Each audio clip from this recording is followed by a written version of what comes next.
10.20 और एक और रहेगा 10.21। उसके बाद आप लोग बिल्कुल काबिल हो जाएंगे, इस काबिल हो जाएंगे इस चैप्टर को खुद ब खुद सोल्व कर सकें। आगे देखिए जी, calculate the coefficient of correlation and obtain the line of regression of the following data. आपने यहाँ पर पहले तो कोफिशिएंट ऑफ कोरिलेशन फाइंड करना है, फिर आपको लाइन ऑफ रिग्रेशन भी फाइंड करना है। एक्स उसको आपने दे दिया, वाई उसने आपको दे दिया। तो मैं सिंपली आपको गाइड कर देता हूँ, ये अब दोनों ही आपने खुद करने हैं। क्यों? क्योंकि मैं बताता हूँ ये आपने करने कैसे। पहले बात तो कोफिशिएंट कोरिलेशन फाइंड कैसे करना है। एक्स और वाई दे दिया ना, तो पहले एक्स स्क्वायर का टेबल बनाएं, वाई स्क्वायर का टेबल बनाएं, फिर एक्स वाई का टेबल बनाएं, फिर समीशन एक्स लें, समीशन वाई लें, समीशन एक्स स्क्वायर लें, समीशन वाई स्क्वायर लें, समीशन एक्स वाई लें। उन सारी वैल्यूज़ को कंप्यूट करने के बाद ये फार्मूला जो है R is equal to coefficient correlation का सिंपल फार्मूला मैंने बताया, summation X Y minus summation X summation Y divided by N under root summation X square minus summation X whole square divided by N, bracket new bracket open होगी, summation Y square minus summation Y whole square divided by N, bracket close. तो इस formula में are की value put करें और coefficient correlation find करें।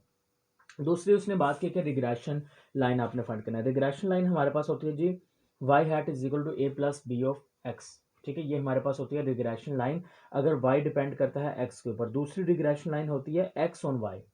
ठीक है ना, अगर x y पे डिपेंड करता है तो नीचे रिग्रेशन लाइन है x hat is equal to A plus b y. Clear होगी बात?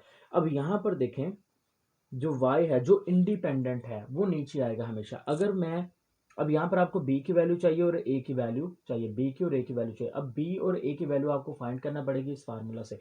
अगर रिग्रेशन लाइन वो कह रहा है कि अगर रिग्रेशन लाइन में वो कह रहा है कि y ऑन x, यानी कि y जो है ये y किस पर डिपेंड कर रहा है, ये इस x के ऊपर डिपेंड कर रहा है, तो उस वक्त आपको b की वैल्यू फाइंड करने के लिए ये वाला फार्मूला लगाना है।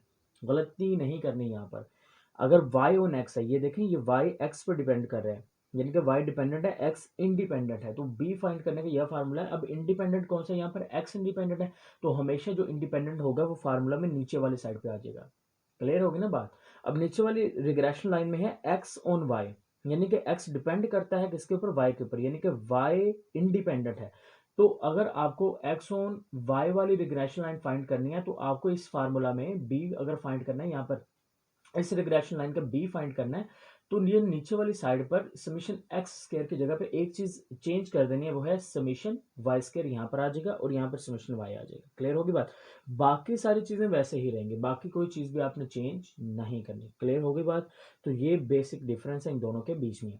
आगे देख लें, यहाँ पर ए की वैल्यू आप फाइंड करेंगे, फिर इसके अंदर ए की वैल्यू पुट कीजिए, बी की कीजिए, फिर दूसरे फार्मूला यानी कि मैंने बताया ना n summation Y square minus summation y ऊपर होल स्क्वायर, तो उसका इस्तेमाल करके बी की वैल्यू पुट कीजिए, यहाँ पर सोल्व कीजिए एक्स ऑन वाई के लिए, फिर ए की वैल्यू, फिर आप ये रिग्रेशन लाइन बनाइए, ये रिग्रेशन लाइन बन जाएगी।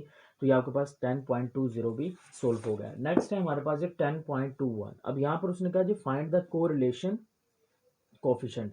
कोरिलेशन कोफिशिएंट आपने फाइंड करना है between X and Y, X और वाई के बीच में कोरिलेशन कोफिशिएंट फाइंड करना है।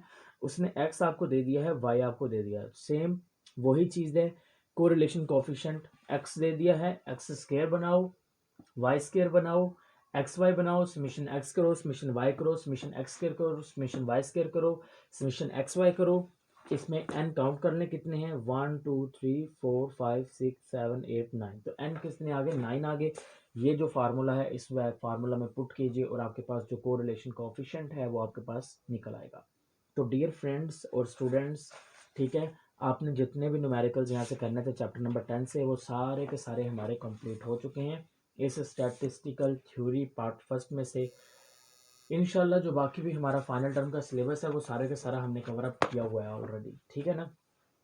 तो आप लोग लाजमी तौर पर प्लेलिस्ट चेक करना, प्लेलिस्ट में आपको हर एक क्वेश्चन, हर एक डेफिनेशन, हर एक न्यूमेरिकल प्रॉब्लम, उसका सल्यूशन, गाइडेंस, सिलेबस, मैंने हर चीज़ यहाँ पे प्रोवाइड की है। ठीक है, सिलेबस अगेन रिपीट करता हूँ, चैप्टर नंबर 10 करना है आपको, चैप्टर नंबर 15 करना है, चैप्टर नंबर 16 करना है, चैप्टर नंबर 18 करना है। तो ये चार जो चैप्टर होंगे ये आपके मिड और फाइनल टर्म का सिलेबस होंगे। मिड टर्म में कुछ जो कॉलेजेस या अब यूनिवर्सिटीज़ कह लें जो कि चैप्टर नंबर 10 करवा देते हैं और साथ में 15 भी करवा देते हैं, और कुछ जो हैं वो 10 सिर्फ करवा देते हैं और जो 3 होते हैं वो फाइनल टर्म के लिए रख देते हैं।